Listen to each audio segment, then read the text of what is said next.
சாயந்தரம் வீட்டுக்கு போகும்போது மாவு பாக்கெட்டோட வீட்டுக்கு போகிற பேச்சுலர்ஸா நீங்கள்? மாவு அரைக்கவே டைம் இல்லாமல் கடைசியாக மாவு பாக்கெட் வாங்குகிற ஒர்க்கிங் உமனா நீங்கள்? அப்போ இந்த ரெசிபி உங்களுக்கு தான். இன்ஸ்டண்ட்டாக ஒரு ஹோட்டல் தோசை இன்ஸ்டன்ட் ப்ரீமிக்ஸ் வச்சு செய்ய போகிறோம். இதை செஞ்சு வச்சுக்கிட்டிங்கன்னா உங்களுக்கு எல்லா டைம்லேயும் உதவியாக இருக்கும். அதுவும் பச்சரிசியே கலக்காமல் சூப்பராக வீட்டில் இருக்க இட்லி அரிசி வச்சு தான் அதை செய்ய போகிறோம். அதுக்கு முதல்ல ஒரு கப் அளவுக்கு இட்லி அரிசி எடுத்துக்கோங்க. நான் அரிசியை ஏற்கனவே கழுவி காய வச்சு தான் எடுத்திருக்கேன். இப்போ அதை அப்படியே ஒரு பேனில் சேர்த்துக்கோங்க. நல்ல மிதமான தீயில கொஞ்ச நேரம் வறுத்து விடுங்க. அதாவது அரிசியில் இருக்க அந்த ஈரப்பதம் லேசாக போனால் போதும், ரொம்ப வறுக்கணுன்ற அவசியம் இல்லை. அப்போ அதை வறுத்துட்டு அப்படியே ஒரு பிளேட்டுக்கு மாற்றி நல்லா ஆற வச்சுருங்க. இப்போ அடுத்ததாக எந்த கப்பில் அரிசி எடுத்தீங்களோ அதிலே பாதி கப்பு முழு உளுந்து எடுத்துக்கிறேன். அதையும் இப்போ பேனில் சேர்த்து லேசாக வறுத்து விடுங்க. நான் இதில் சேர்க்குற எல்லா பொருட்களோட அளவும் க்ளீனாக டிஸ்கிரிப்ஷனில் கொடுக்குறேன். கண்டிப்பாக செக் பண்ணி பாருங்கள். அப்போ உங்களுக்கு கன்ஃபியூஷன் இருக்காது. இப்போ அடுத்ததாக இதில் 1 டேபிள் ஸ்பூன் அளவுக்கு கடலைப்பருப்பு சேர்க்குறேன். அடுத்ததாக ஒரே 1 டீஸ்பூன் வெந்தயமும் சேர்க்குறேன். சேர்த்து நல்லா வறுத்து விடுங்க. இப்போ இந்த எல்லா பொருட்களும் லேசாக வறுத்தா போதும், ரொம்ப வறுக்கணுன்ற அவசியம் இல்லை. இப்படி கையில் தொட்டு பார்த்தா உங்களுக்கு நல்லா சூடாக இருக்கணும். இந்த மாதிரி சூடாக இருக்க டைமில் அதில் 1/4 கப் அளவுக்கு வெள்ளை அவல் சேர்த்துக்கோங்க. வெள்ளை அவல் சேர்த்து லேசாக வறுத்து விட்டால் போதும், ரொம்ப வறுக்கணுன்ற அவசியம் இல்லை. ஜஸ்ட் அவலும் லேசாக சூடானதுக்கு அப்புறமா அதை எல்லாத்தையுமே அந்த அரிசி இருக்க பிளேட்டுக்கு மாற்றிக்கோங்க. மாற்றிட்டு நல்லா ஃபேன் காற்றுல நல்லா ஆற வச்சுருங்க. நல்லா கம்ப்ளீட்டாக ஆறட்டும். நல்லா கம்ப்ளீட்டாக ஆறினதுக்கப்புறமா அதை அப்படியே ஒரு மிக்சி ஜாருக்கு மாற்றிக்கோங்க. உங்ககிட்ட பெரிய மிக்சி ஜார் இருந்தால் எல்லாத்தையுமே ஒரே மிக்சி ஜாரில் போட்டு அரைச்சிருங்க. அப்படி உங்ககிட்ட சின்ன ஜார் தான் இருக்குதுன்னா 2ஆக பிரித்து கூட நீங்கள் போட்டுக்கலாம். இப்போ இதுக்கு தேவையான அளவுக்கு உப்பு சேர்த்து நல்லா அரைக்க போகிறோம். பாருங்கள், இந்த அளவுக்கு நல்லா பொடி பண்ணி எடுத்துக்கணும். உங்களால் உங்கள் மிக்சியில் எந்த அளவுக்கு பொடி பண்ண முடியுமோ நல்லா பவுட்ரு பண்ணி எடுத்துக்கோங்க. உப்பு நம்ம கரெக்டாக இந்த பவுடருக்கு தேவையான அளவுக்கு உப்பு கரெக்டாக சேர்த்துடணும். முன்னாடியே சேர்த்து அரைச்சிங்கன்னா சரியாக இருக்கும். இப்போ அதை நல்லா பொடி பண்ணதுக்கப்புறமா தட்டில் கொட்டி நல்லா ஆற வச்சுருங்க. நல்லா ஆறினதுக்கப்புறமா அதை ஒரு ஏர்டைட் பாட்டிலில் ஸ்டோர் பண்ண போகிறோம். நல்ல ஒரு காற்று புகாத பாட்டிலில் போட்டு ஸ்டோர் பண்ணி வச்சுக்கிட்டிங்கன்னா 6 மாதம் வரையும் இந்த பவுடர் கெட்டே போகாது. ரொம்ப நல்லாயிருக்கும்.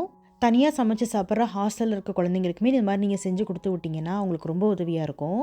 இப்போ இந்த பவுடர்லேருந்து 1 கப் அளவுக்கு நல்லா அளந்து எடுத்துக்கோங்க. கரெக்டாக 1 கப் அளவுக்கு எடுத்து அப்படியே ஒரு பவுலில் சேர்த்துக்கோங்க. அப்போ அந்த பவுடரை இப்போ அந்த பவுலில் சேர்த்ததுக்கப்புறமா அதில் தேவையான அளவுக்கு தண்ணி ஊற்றி நல்லா கரைச்சி எடுத்துக்க போகிறோம். ரொம்ப தண்ணி ஊற்றிடாதீங்க. ஆரம்பத்தில் கொஞ்சம் கொஞ்சமாக தண்ணி ஊற்றி இந்த மாதிரி விஸ்கரை வச்சு நல்லா கலந்து விட்டிங்கன்னா கட்டி இல்லாமல் நல்லா அழகாக ஒன்று திரண்டு வரும்.